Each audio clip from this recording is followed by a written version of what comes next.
Hey guys, in this video I will show you how to fix Spotify can't play this right now error.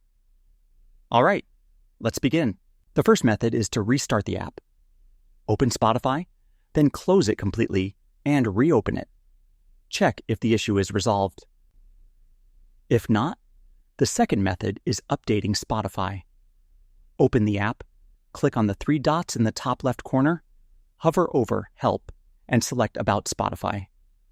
If a newer version is available, you'll see a message with a download option. Click on it and wait for the update to finish downloading. Once it's done, Spotify will ask you to restart the app to install the update. Click on Restart, and the installation will begin. After the update is installed, Spotify will open automatically. Now you should be able to play songs without encountering the error. So that's basically how you can fix Spotify can't play this right now error. And that's it for this video. If you find this video helpful, please consider subscribing and leaving a like. Thanks.